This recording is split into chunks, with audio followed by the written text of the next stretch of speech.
What is the hardest aspect of your job?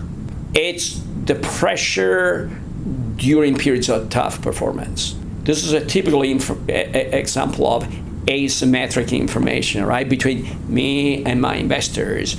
I know that we do our best with our researchers to really investigate what it is, evaluate what we do, and obviously trying to implement the best strategies that we can come up with, right?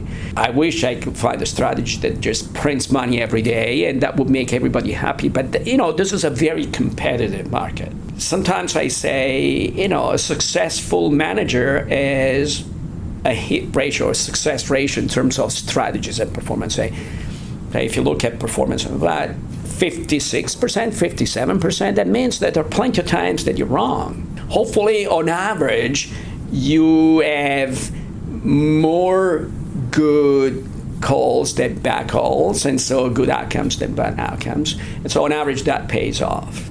But from a statistical point of view, and I'm not going to go into complicated numbers here, but depending on the risk you're taking in your portfolio, you can easily go through a period of even 2 years, 2.5 years of challenging performance. And yet, because you have done the research, you say, listen, this can happen, and yet this is still a good strategy, on average will pay off. But to be fair, if you think about investors who put their money with you, there is a lot of pressure on their side because they don't know. They're there and they have to select manager A versus manager B versus manager C. And by the way, they have their own job. They report to a board.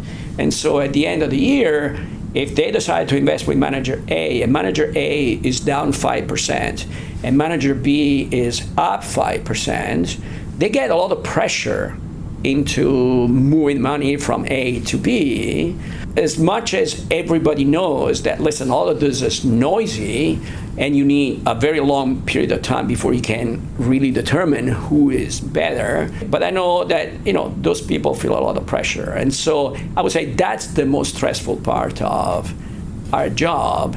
Try to make investors comfortable that if you're going through a challenging period, the theme, the philosophy they decide to invest in is still valid, and hopefully they will feel better if they stick with it in the long term.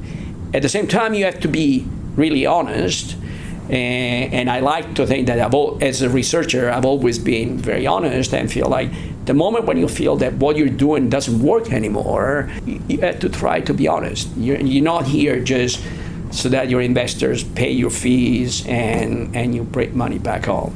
I guess making them understand that there can be 40% of time when things go bad. Yeah, there are challenging drawdowns. The term is drawdown. Drawdowns are common in this industry. And I would say for investors, the biggest challenge is you would need many, many, many years of data before you can tell whether manager A is better than manager B. And that is just from a statistical point of view. And that is really frustrating for investors, right? Because you can't just get away with telling them, listen, come back to me in 70 years and I'll be able to tell you the difference. These guys have to make decisions in the short term. And so I think that the best we can do is tell them, say, we're going through tough performance. Let's sit down. Let's go back to what we discussed when you made the decision to put money with us rather than somebody else. And now let's evaluate whether you think that things have changed. And so do you feel less comfortable with the philosophy? Do you feel less comfortable with the specific strategies?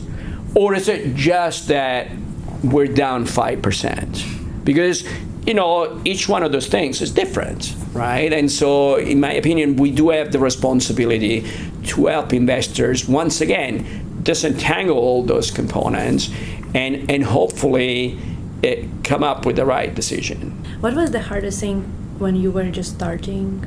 I've been very lucky from that perspective because, so when I started working at Goldman, I came in from an academic experience.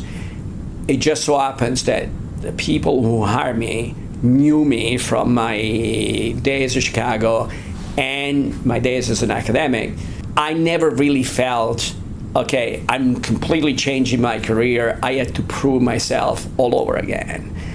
I felt like, well, listen, people know how I think. People know what I do. Presumably, that's why they offer me the job. It didn't feel as hard as one might have thought. I mean, for me, it was definitely, I would say, the biggest risk was that I was leaving my academic job and going into a career where at least general perception was, well, they'll make you an offer today, but they may fire you next month if you're not good enough. And I was moving from Southern California to New York with 2 little kids, my wife and 2 little kids. So, there was definitely higher risk. But somehow I've always felt comfortable. I guess it goes back to where we started this conversation from, which is, if you really love what you do, I think you convince yourself that, listen, I'm doing this because I like it, and if I cannot do it here, I'll do it somewhere else. But there are going to be opportunities for me. And I know that my transition when I went to Goldman was not because I said, well, I hope I'm going to go there, in 2 years make a lot of money, and retire. Maybe I was somewhat irresponsible, but I really enjoyed it. I really never felt, in fact, it's kind of interesting. As a little anecdote, so I started in June 98, and to a lot of young people, including yourself, this doesn't probably mean a lot, but a month after I started LTCM, which was a very famous quantitative hedge fund, totally blew up, and then the Russian debt crisis. So I didn't even realize, because I was just learning my new responsibility, I didn't even realize that we came very close to basically having to shut down the whole thing that we were doing. As people say, sometimes ignorance is bliss. If you focus on what it is that you really like, what you enjoy doing, it's going to be much easier to use a silly term, reinvent yourself and say, okay, no, I can do this in this other platform or somewhere else.